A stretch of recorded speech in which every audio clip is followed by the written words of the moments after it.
Hello and I welcome you all to Shine with Study. आज हम पढ़ने जा रहे हैं इंडियन पॉलिटी, एक ऐसा टॉपिक जिसमें से काफी सारे क्वेश्चन वेरियस टाइप के एग्जामिनेशंस में पूछे जाते हैं और आज आपको यहाँ पे काफी कुछ जानने को मिलेगा, इसलिए a lot to know, a lot to discuss as always. But before we begin, subscribe कीजिए शाइन विद स्टडी चैनल को and press the bell icon notification button ताकि आपको हमारी हर वीडियोस की नोटिफिकेशन मिल सके।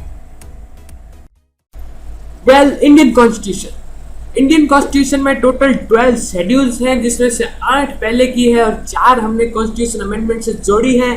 टोटल 22 पार्ट्स के साथ हमारे कॉन्स्टिट्यूशन में 448 आर्टिकल्स हैं, जिसमें हमारी पार्लियामेंट ने अभी तक 104 कॉन्स्टिट्यूशनल अमेंडमेंट्स किए हैं। अब हम देखते हैं part first, union and it's territory. इस पार्ट में 1 से लेकर 4 आर्टिकल्स हैं, जिसमें फर्स्ट आर्टिकल बहुत इंपॉर्टेंट है, India that is Bharat shall be a union of states and territory. अब यहाँ पे आपको 2 वर्ड समझने होंगे, फेडरल और यूनियन। फेडरल का एग्जाम्पल है यूनाइटेड स्टेट्स ऑफ अमेरिका और यूनियन का एग्जाम्पल है हमारा प्यारा भारत। अब बेसिक डिफरेंस क्या है, देखिए यूएसए में अगर मान लीजिए कोई स्टेट है जैसे टेक्सास, अगर वो यूएसए से अलग होना चाहे तो उसका एक प्रोसीजर है और वो उस देश से अलग हो सकता है, लेकिन यूनियन में ऐसा नहीं हो सकता। यूनियन में कोई भी स्टेट देश से अलग नहीं हो सकता। अगर मान लीजिए गुजरात अगर देश से अलग होना चाहे तो ऐसा पॉसिबल नहीं है, क्योंकि हमारा कॉन्स्टिट्यूशन इसकी परमिशन हमें बिल्कुल नहीं देता है। अब हम देखेंगे आर्टिकल 2A, सिक्किम का देश के साथ संयुक्त होना। 36 कॉन्स्टिट्यूशनल अमेंडमेंट ऑफ 1975 से हमारे देश में सिक्किम जुड़ा था। अब हम देखेंगे पार्ट सेकेंड, सिटीजनशिप। इसमें 5 से लेकर 11 आर्टिकल आते हैं और हमारे देश में सिंगल सिटीजनशिप है।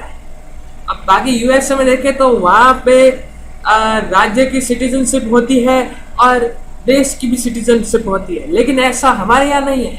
हमारे देश में सिंगल सिटीजनशिप है और ये प्रावधान हमने ब्रिटेन से लिया है। Part third, fundamental rights.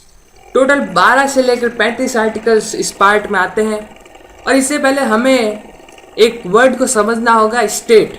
हमारे कॉन्स्टिट्यूशन में स्टेट वर्ड को बार बार यूज किया गया है। उस स्टेट का मतलब है central government, state government, parliament, legislative assemblies and government companies. अब देखिए आर्टिकल 13, जुडिशियल रिव्यू। अब ये जुडिशियल रिव्यू क्या होता है? देखिए हमारा जो स्टेट है वो कोई भी ऐसा आदेश नहीं दे सकता या ऐसा कोई भी कानून नहीं बना सकता जो फंडामेंटल राइट्स के अगेंस्ट हो। अगर ऐसा होता है तो हमारा ऑनरेबल सुप्रीम कोर्ट उसे नल एंड वॉइड कर सकता है। आर्टिकल 14, इक्वालिटी बिफोर लॉ, यानी कि हमारा जो स्टेट है वो किसी भी सिटीजन के खिलाफ भेदभाव नहीं कर सकता है। आर्टिकल 15 है social equality and equal access to public areas. अब देखिए इसमें हमारा जो स्टेट है वो किसी भी रिलीजन या कास्ट या फिर उसके बर्थ प्लेस या जेंडर के हिसाब से कोई भी डिस्क्रिमिनेशन नहीं कर सकता है। और आर्टिकल 16 है equality in the matters of public employment, यानी कि हमारा जो स्टेट है वो जो एम्प्लॉयमेंट के लिए किसी भी तरह का भेदभाव या डिस्क्रिमिनेशन नहीं कर सकता है। अब अलग चीज़ ये है कि आर्टिकल 16 4 में ये दिया गया है कि SC, ST और OBC के लिए रिजर्वेशन का प्रावधान किया गया है। Article 17, abolition of untouchability. हमारे कॉन्स्टिट्यूशन ने आर्टिकल 17 के द्वारा अस्पष्टता का अंत किया है। Article 18, abolition of titles. हमारे कॉन्स्टिट्यूशन ने उपाधियों का अंत किया है। अब ब्रिटिश इंडिया के समय ब्रिटेन की तरह, जैसे ब्रिटेन में नाइटहुड से लोगों को सम्मानित किया जाता था, ब्रिटेन का सर्वोच्च नागरिक पुरस्कार है नाइटहुड, और जो इसे प्राप्त कर लेता है वो अपने नाम के आगे सर वर्ड को यूज कर सकता है। लेकिन हमारे कॉन्स्टिट्यूशन ने इस तरह का कोई प्रावधान नहीं रखा है। हमारे कॉन्स्टिट्यूशन में टाइटल्स का एबोलिशन किया गया है, केवल सेना और एजुकेशन के क्षेत्र में ही। उपाधियां या टाइटल्स यूज किए जा सकते हैं। Article 19 freedom of speech and expression. हमने अक्सर अखबारों में या न्यूज़ चैनल में सुना है अभिव्यक्ति की आज़ादी, अभिव्यक्ति की आज़ादी। दरअसल ये उसी से जुड़ा है आर्टिकल 19 जो हमें फ्रीडम ऑफ स्पीच देता है। Article 20 protection in respect of conviction for offences. इसका मतलब क्या है? देखिए, ये किसी भी दोषी को जेल में भेजने के लिए या उसे कोई भी सजा देने के लिए ये प्रावधान कहता है कि किसी भी आरोपी का दोषी होना जरूरी है। यानी कि किसी भी आरोपी को आप सीधा कोई पनिशमेंट नहीं दे सकते हैं, उसे पहले उसका दोष सिद्ध करना जरूरी है। आर्टिकल 21 है right to life and personal liberty, जीने का अधिकार। ये आर्टिकल हमें हर एक सिटीजन को जीने का और उसकी निजता का अधिकार देता है और इसे B.R. अम्बेडकर ने बैकबोन ऑफ कॉन्स्टिट्यूशन कहा है। Article 21A right to education, इसे 86th अमेंडमेंट 2002 से जोड़ा गया था और ये आर्टिकल 6 से लेकर 14 साल के बच्चों को फ्री में और कंपल्सरी एजुकेशन का राइट देता है। Article 22 protection against arrest and detention. अब अगर कोई व्यक्ति को मनमाने ढंग से हिरासत में लिया जाता है तो इस आर्टिकल के तहत उसे 3 प्रकार की छूट दी जाएगी। उसे अपना मनपसंद वकील से सलाह लेने की, उसकी गिरफ्तारी के कारण की और उसे 24 घंटे के भीतर मजिस्ट्रेट के सामने पेश करने की। Article 23 evolution of trafficking in human beings. किसी भी मानव का व्यापार नहीं हो सकता, किसी भी मानव के देह का व्यापार से रोक लगाने के लिए आर्टिकल 23 बनाया गया है।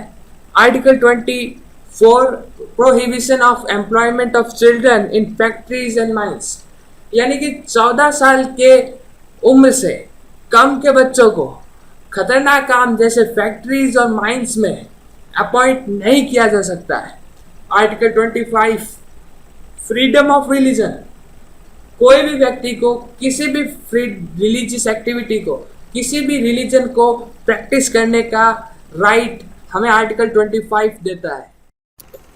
Article 26 freedom to manage religious affairs. कोई भी व्यक्ति अपने मनपसंद रिलीजन को फॉलो कर सकता है और उसके सारे रिलीजियस प्रोसेस को प्रैक्टिस कर सकता है।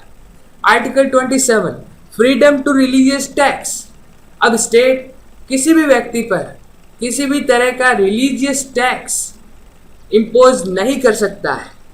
Article 28 freedom as to attendance at religious instructions. कोई भी एजुकेशनल इंस्टीट्यूशन कोई भी तरह की धार्मिक शिक्षा नहीं देगा। Article 29 protection of interest of minorities. अब माइनॉरिटीज को अपने हितों की रक्षा के लिए, अपने भाषा को यूज करने के लिए ये उन्हें छूट देता है और उनका प्रोटेक्शन करता है।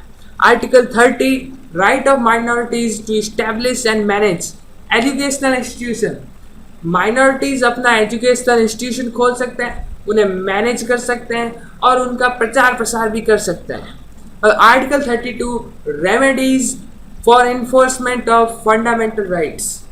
अब आर्टिकल 32 हमारे ऑनरेबल सुप्रीम कोर्ट को इन सभी फंडामेंटल राइट्स को इन्फोर्स करने के लिए अलग अलग तरह की 5 रिट्स की पावर देता है और इसे B.R. अम्बेडकर जी ने सोल ऑफ कॉन्स्टिट्यूशन कहा है।